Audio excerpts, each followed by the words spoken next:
Bien, continuamos con el siguiente tema, que es inmunoglobulinas. En este tema vamos a ver lo que es estructura, dominios, determinantes antigénicos, teoría de la variedad de las inmunoglobulinas.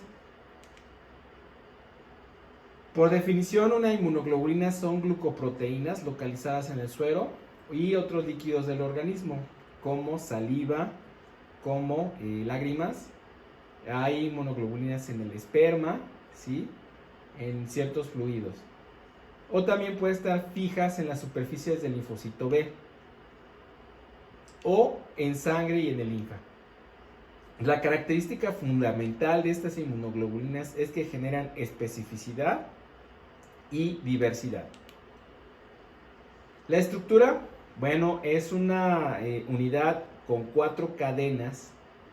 Las cadenas se van a dividir en 2 cadenas largas o cadenas pesadas, ¿sí?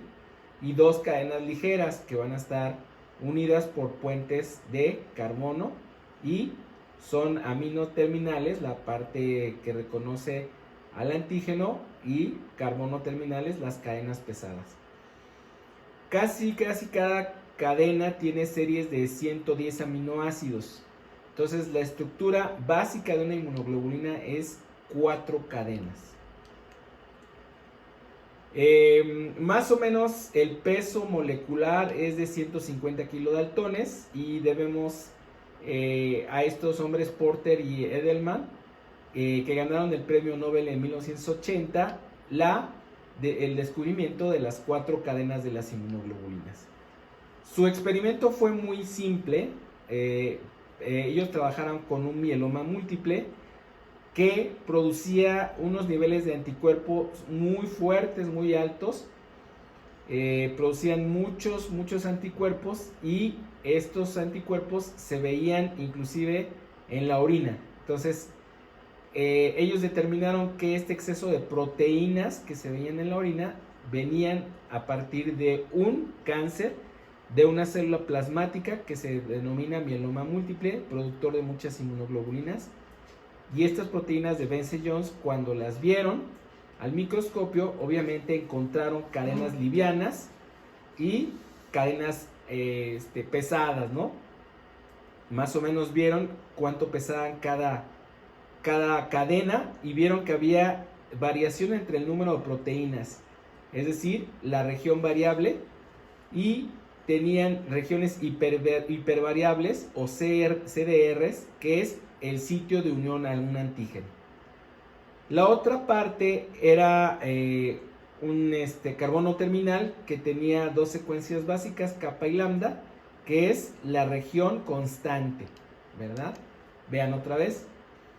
Entonces, determinando depende de qué cadena pesada se puede designar si es una IgA de acuerdo al peso molecular de la cadena pesada. Y de la IgA tenemos 2 tipos, IgA1, IgA2, Ig delta, IgE, IgG, con 4 subtipos o subclases, IgG1, IgG2, IgG3 e IgG4. Y por último la IgM, ¿sí? Con la letra mu. Entonces, recordando lo que ya habían dicho estos investigadores, Porter y Edelman, que teníamos 2 cadenas, 2 ligeras, 2 pesadas, que tienen funciones kappa y lambda. Las cadenas ligeras no intervienen en la función efectora. Esto es bien importante. Cuando nosotros hablamos de la función efectora de una inmunoglobulina, es la región constante y no la región hipervariable o variable, ¿verdad? Bueno, aquí tenemos más o menos la diferencia entre las longitudes entre aminoácidos. Entre 330 aminoácidos es la IgG, IgA, Ig delta. Más de 440 aminoácidos es la mu y la IgE o épsilon. Esto es como podemos nosotros diferenciar por las secuencias de aminoácidos el número de longitud de cada uno de los clases y subclases. Para los que les gusta la fórmula molecular en química, bueno, pues aquí están. Cada una tiene su fórmula molecular, pero para fines médicos nosotros no vamos a preguntar la estructura química. Lo que sí es importante es que tenemos dominios. Los dominios son, por ejemplo, en el caso que estoy señalando, es la región o dominio variable o hipervariable, que cuando va a identificar el antígeno por los susepítopes, ¿se acuerdan de la clase de antígeno? Vamos a identificar aquí la reacción hipervariable para que identifique al antígeno. La región constante, como les decía, es la región de las cadenas pesadas y cada una tiene sus diferentes clases. Nosotros podemos cortar a las inmunoglobulinas. Esto es útil porque los anticuerpos monoclonales tienen esta función, o más bien se hacen a partir de una proteólisis, y podemos tener nosotros anticuerpos contra el coronavirus, por ejemplo, y aquí lo vamos a pegar con otro anticuerpo, con pepsina y papaína. Podemos nosotros cortar estas regiones hipervariables y humanizar este anticuerpo. Esta parte puede ser murina, puede ser un anticuerpo hecho en algún laboratorio, y la parte efectora la podemos humanizar con tal de que pueda activar al complemento. ¿Se acuerdan de la clase de complemento? ¿Verdad? Entonces tenemos regiones hipervariables o región FAB que fija el complemento, la región FC o cristalizable, que es la que va a ser la parte efectora. Ahora bien, los determinantes antigénicos. Fíjense que cada una de las inmunoglobulinas puede reconocer un determinante antigénico aunque se desnaturalice. Un ejemplo de esto es que cuando calentamos la leche, por ejemplo, puede este determinante antigénico desnaturalizarse. Sin embargo, el anticuerpo sigue identificando estos aminoácidos del antígeno y sigue habiendo una unión entre un antígeno y un anticuerpo. Bueno, los determinantes que es importante que nosotros entendamos. Un isotipo es el conjunto de clases y subclases de las inmunoglobulinas. El halotipo son pequeños cambios entre las estructuras de las cadenas ligeras y pesadas. Es decir, podemos decir que hay gente que es muy lábil a ciertas bacterias, a ciertos virus, a ciertos parásitos. ¿Por qué? Porque hay cambios particulares entre estas cadenas, y así podemos decir que alguien es susceptible a tener infecciones, por ejemplo, hay gente que tiene salmonelosis varias veces, pero es porque se hereda esta particularidad, el halotipo.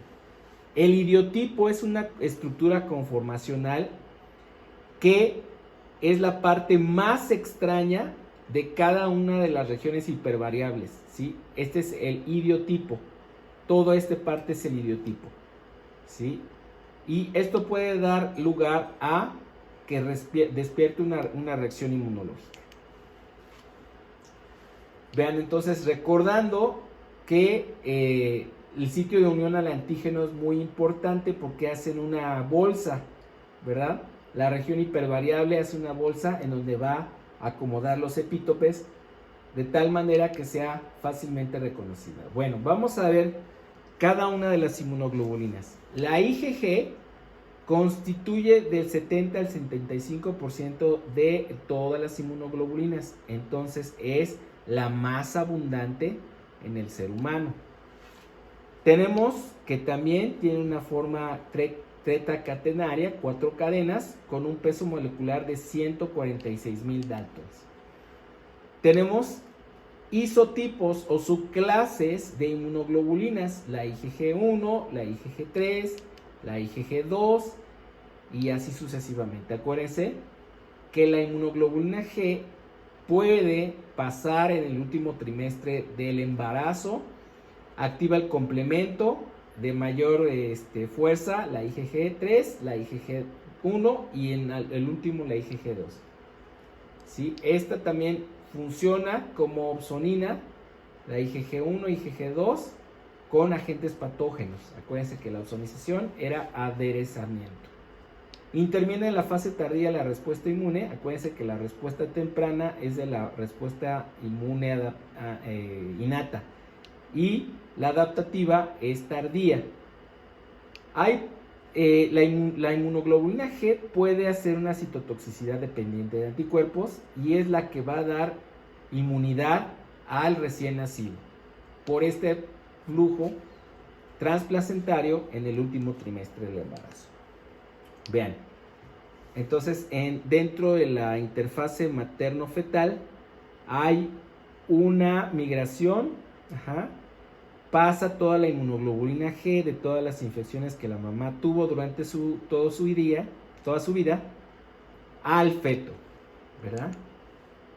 Y algo importante, que el feto, acuérdense que ontogénicamente todavía el feto no produce sus propias inmunoglobulinas, sino que la mamá en el último trimestre del embarazo, a través de la interfase materno-fetal, le pasa todas las inmunoglobulinas G que el bebé necesita. Posterior al nacimiento, el bebé empieza a ingerir seno materno y el calostro es algo muy rico en inmunoglobulina A, inmunoglobulina G, que puede proteger al bebé en los primeros días de su vida. Igual la leche materna es rica en IgA. Más o menos después de los 6 primeros meses, acuérdense que de ontogenia, los bebés empiezan a reemplazar estos anticuerpos, esta IgE materna que les pasa a la mamá. Entonces obedece un proceso gradual de maduración del sistema inmune de este bebé.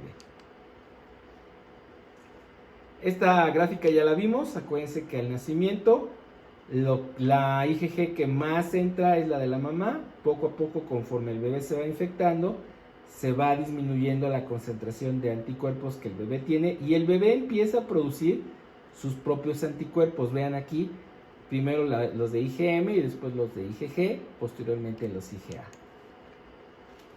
Entonces, regresando a la estructura de la IgG, acuérdense que es 4 cadenas, 2 ligeras, 2 pesadas, ¿sí? Con una región de bisagra.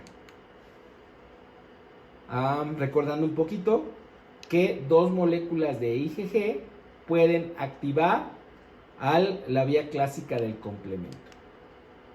Ahora, la citotoxicidad mediada por anticuerpos. Fíjense que la IgG puede fijarse a un antígeno cancerígeno, ¿no?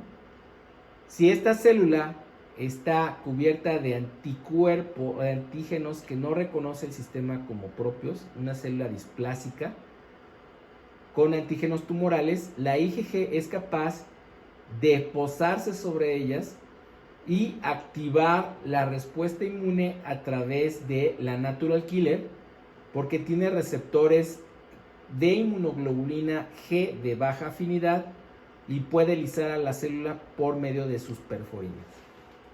Por otro lado, también en las células cebadas se va a dar este intercambio. Podemos tener aquí receptores de alta afinidad para una inmunoglobulina E